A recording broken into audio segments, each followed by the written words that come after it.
Bonjour. Bienvenue ou re-bienvenue sur notre chaîne. Je suis Léa et je vais vous accompagner en narration durant la durée de cette vidéo. Le testament de Jésus sur la croix est un thème qui nous a été suggéré et l'auteur de ces lignes est ravi de pouvoir contribuer au sujet, originalement et sans faire trop de maladresse, si possible.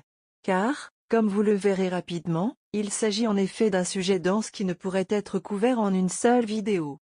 Avant d'entreprendre d'en discuter avec vous, j'invite ceux et celles qui le souhaitent à se joindre à moi pour prier que le service qui vous sera rendu ait force, courage et jugement d'induire la vérité du Seigneur Jésus dans le moment que nous passerons ensemble. Amen. Merci. Ce sujet est particulièrement intéressant parce que pour le révéler nous devons le contextualiser au moment où Christ est abandonné sur la croix, le sacrifié s'offre comme un sacrifice si grand, tellement immense que tous les autres sacrifices qui pourraient être faits par la suite seraient futiles. Quel testament, quel héritage ce plus grand de tous les grands prêtres, ce Messie, nous a-t-il légué? Alors que tout s'achevait, quelle pérennisation de son souvenir souhaitait-il que nous gardions à l'esprit? Après quoi, sachant que dès lors tout était achevé, pour que l'écriture soit accomplie jusqu'au bout, Jésus dit: « J'ai soif ». Il y avait là une cruche remplie de vinaigre, on fixa une éponge imbibée de ce vinaigre au bout d'une branche d'hysope et on l'approcha de sa bouche. Dès qu'il eut pris le vinaigre, Jésus dit: « Tout est achevé et inclinant la tête il remit l'esprit. » Jean 19, 28, 30. Il faut rappeler que la chrétienté n'existait pas au moment de la crucifixion de Jésus. Dans la Bible la division la plus majeure est celle qui dissocie l'Ancien Testament et le Nouveau Testament. C'est à partir de cette division que les chrétiens ont pu exister. Il va de soi que Christ est indispensable au christianisme, mais encore faut-il qu'il fût l'élu pour réconcilier l'idée qu'aujourd'hui nous avons de la chrétienté et de la vie de Jésus et surtout du message qu'il nous a livré à tous et à toutes. Ce même message qui continue d'inspirer aujourd'hui la communauté chrétienne de par le monde. Le point de rupture dans les Saintes Écritures entre l'Ancien et le Nouveau Testament correspond, en soi, assez justement à la crucifixion du Christ, puisque les évangiles relatent la vie du Messie chrétien jusqu'à sa crucifixion, puis sa résurrection subséquente de parmi les morts. Jésus était juif. Saint Paul, l'auteur des épîtres pauliennes, qui va articuler le vocabulaire de la foi chrétienne, lui également était juif. Il faut bien comprendre qu'il leur aurait été impossible d'être chrétiens au sens où nous l'entendons aujourd'hui. Tous deux avaient été instruits par les sagesses contenues dans ce qu'aujourd'hui nous appelons l'Ancien Testament. Dans l'Ancien Testament, justement, le prophète Ésaïe nous annonce la venue prochaine d'un sauveur universalisant, d'un Messie. Un rameau sortira de la souche de Jessé, un rejeton jaillira de ses racines. Sur lui reposera l'esprit du Seigneur, esprit de sagesse et de discernement, esprit de conseil et de vaillance, esprit de connaissance et de crainte du Seigneur. Ésaïe 11, 1, 2. Et parlant de Jésus, plus loin, dans le Nouveau Testament, dans l'Évangile de Luc, on lui donna le livre du prophète Ésaïe, et en le déroulant il trouva le passage où il était écrit: « L'Esprit du Seigneur est sur moi parce qu'il m'a conféré l'onction pour annoncer la bonne nouvelle aux pauvres. Il m'a envoyé proclamer aux captifs la libération et aux aveugles le retour à la vue, renvoyer les opprimés en liberté, proclamer une année d'accueil par le Seigneur. » Il roula le livre, le rendit aux servants et s'assit. Tous dans la synagogue avaient les yeux fixés sur lui. Alors il commença à leur dire: « Aujourd'hui, cette écriture est accomplie pour vous qui l'entendez. » Luc 4, 17, 21. Lorsque nous, chrétiens, prenons le Christ comme prisme de lecture de la Bible pour s'instruire de la parole de Dieu, nous réconcilions Ancien et Nouveau Testament à partir de notre acceptation de son vécu, de sa mort et de sa résurrection. Il me semble là qu'il s'agit d'un point fondamental. Pour construire et articuler notre sagesse, notre sapience, à partir de la parole de Dieu, nous chrétiens choisissons, librement, que cette construction prenne comme squelette, comme pierre d'assise le vécu, la crucifixion et la résurrection de notre Seigneur, notre seul et unique Sauveur. Aussi, pour l'esprit chrétien est-il aussi naturel de chercher Jésus-Christ et son message dans la Bible, que de chercher Jésus-Christ dans le quotidien de tous les jours. Et de chercher, également, à être animé d'une foi sincère, une foi qui inspire à vouloir s'alimenter de nourriture spirituelle et à entrer en dialogue avec les Saintes Écritures. Christ est mort sur la croix et pourtant Christ nous habite. et nous pouvons habiter Christ. Christ témoigne pour nous devant Dieu, même si Dieu nous accompagne partout en tout temps. Dieu nous veut libres d'avoir la foi. Et pourtant il est le Tout-Puissant et pourrait nous coercer. Dieu nous veut tous et toutes pécheurs, perdus, mais il est celui qui nous aime infiniment.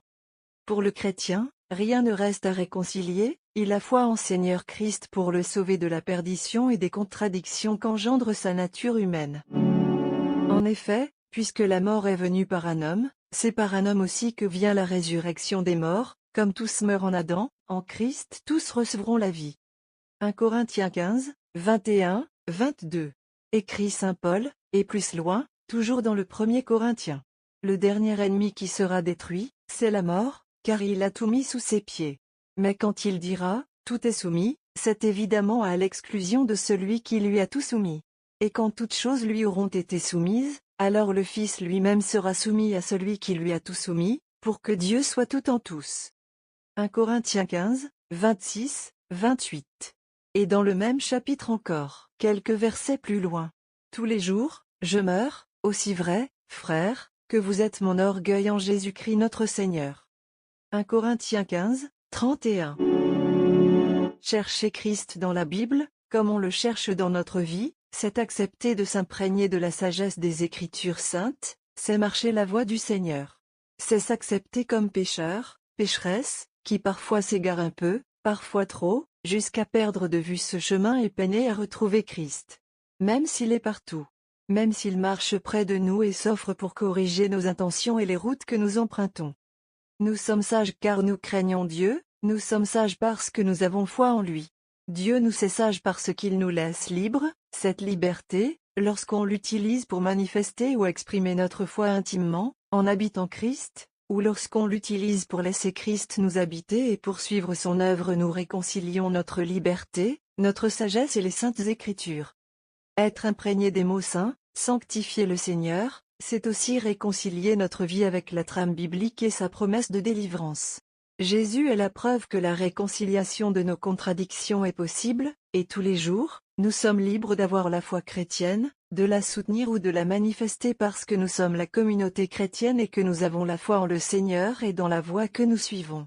Nous pouvons avancer avec confiance et nourrir le désir qu'éprouve naturellement notre âme de se tourner vers lui en s'inspirant des saints écrits sur la vie, la mort et la résurrection de Jésus et en ayant la foi dans le Seigneur Christ.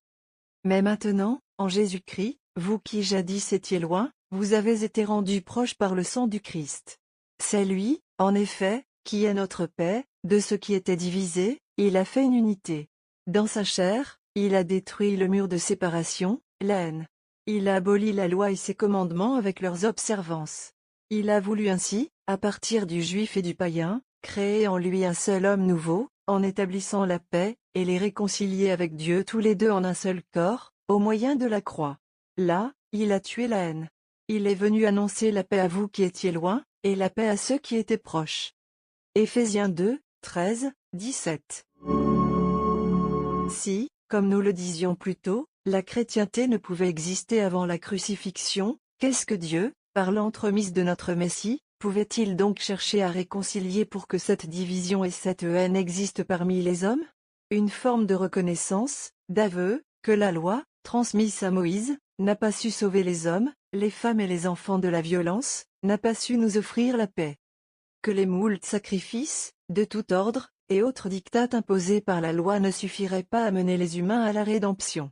Dans tous les cas, que la loi, ne suffirait pas à elle seule à sauver nos âmes. L'Ancien Testament est peuplé d'histoires mettant en scène les éthiques de différents personnages et des rébellions, nombreuses, parfois soudaines, impromptues et intempestives d'Israël. Dieu doit rappeler à l'ordre constamment, menacer et promettre vengeance. Il doit, continuellement, asserter la crainte. Preuve, si l'on peut dire, que le respect des prédicats de la loi est insuffisante, même au sein d'une communauté élue de Dieu.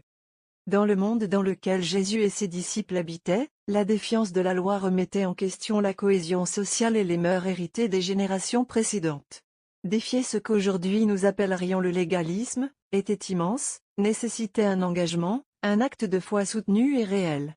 La sanctification de Dieu par l'humilité des êtres faibles que nous sommes, sur le plan moral, éthique, physique, ou des richesses matérielles ou autrement, encore, ne serait plus, dorénavant, avec la chrétienté, assertée ni accomplie par la circoncision dans la chair, mais gravée dans le cœur et l'esprit. La délivrance et le salut ne seraient plus obtenus par une observance dévouée au prédicat de la loi mais par la foi et la grâce du Seigneur. Amen. Si vous le voulez bien, laissons le mot de la fin à la plume de Paul, qui nous dit dans son épître aux Galates. Avant la venue de la foi, nous étions gardés en captivité sous la loi, en vue de la foi qui devait être révélée. Ainsi donc, la loi a été notre surveillant, en attendant le Christ, afin que nous soyons justifiés par la foi. Mais, après la venue de la foi, nous ne sommes plus soumis à ce surveillant. Car tous, vous êtes, par la foi, fils de Dieu, en Jésus-Christ. Oui, vous tous qui avez été baptisés en Christ, vous avez revêtu Christ. Il n'y a plus ni juif, ni grec. Il n'y a plus ni esclave, ni homme libre. Il n'y a plus l'homme et la femme. Car tous, vous n'êtes qu'un en Jésus-Christ. Et si vous appartenez au Christ, c'est donc que vous êtes de la descendance d'Abraham. Selon la promesse, vous êtes héritiers. Galates 3, 23-29.